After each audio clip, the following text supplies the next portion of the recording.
From TV shows to cookbooks, a restaurant empire to gourmet sauces, this chef has done it all. I'm Divya Gugnani, welcoming you to Felidia in New York City, where you can enjoy the flavors of Italy. Today we're going to make spaghetti, but not with your traditional tomato sauce, so let's go behind the burner and meet the chef.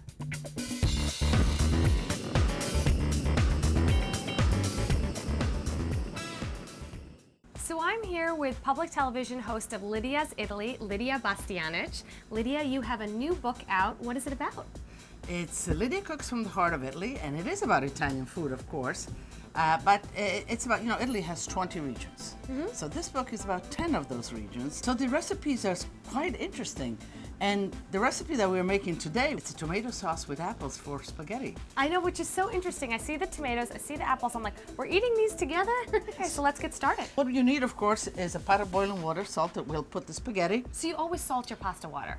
I do. Never olive oil, because when you put the pasta in there, there's a little bit of starch that remains.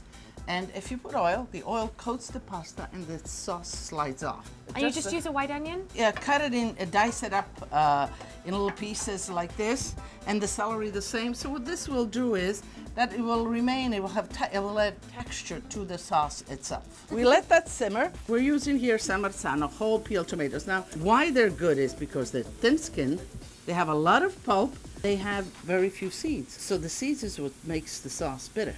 Right. So, and then you get into it and you crush like this, you see? Okay. This is great to do with your family. You have your. So this is kind of wilting away. So I think now it's about the time that we can throw in the spaghetti. Okay? Dry pasta like this is made of 100% semolina flour, right. Durum wheat, nothing else, and water. So the Durum wheat, why is Durum wheat better? Because Durum wheat is that wheat that has more glutens, more proteins in a way. So right. It really is resilient in dry pasta. And what you need enough water, because what's important about cooking pasta is that pasta sits in the water, then it begins to stick. So right. You can imagine if you have a little water, you put a lot of pasta and everything sits on the bottom. It's right. So you need lots of water for that pasta to swim around. All right, so I'm gonna put the sauce right into the tomatoes. I will. Of course, that's a good tip. Don't lose that extra tomato sauce. Put some pasta water in it.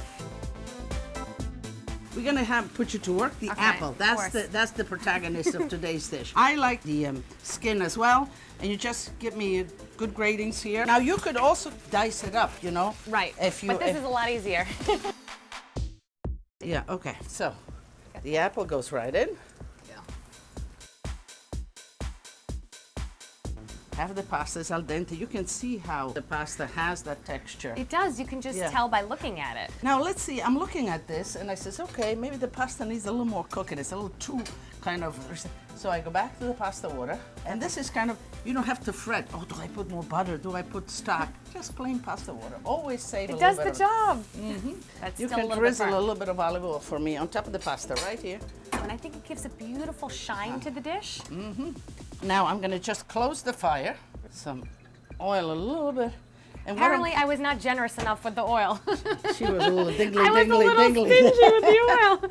And cheese. This is a grana padano. You see this embossment here? Make sure that this is on the rind, because this will ensure that it's traditional. From Italy. From Italy. Parmigiano Reggiano has the same thing with the names on it. Right. You add the cheese. Don't be so stingy now. Don't be. I love cheese. Okay, this is one thing I will not be stingy with, I promise. Okay. Look at that. All right. Pieces of apple, pieces of San Marzano tomato getting in there. And you kind of turn it. Make a nest, because this way, plate warm, the heat stays in there while you're eating it, Nice bits. A little bit of celery, a little bit of onion. Yeah.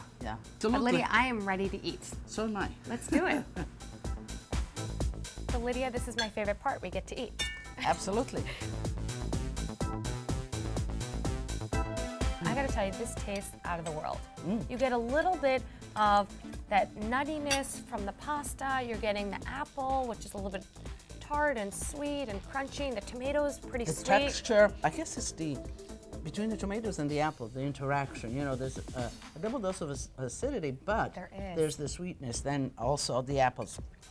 So I think it's refreshing. I think kids would like it. Certainly I have grandkids. They love it. They do. I'm sure they love all your cooking. So cheers, Lidia. Thank you so much for having me. Salute. Stay tuned to Behind the Burner, where we give you the tips, tricks, and techniques that are lighting the culinary world on fire. For the recipe, Q&A, photos, and more, visit behindtheburner.com.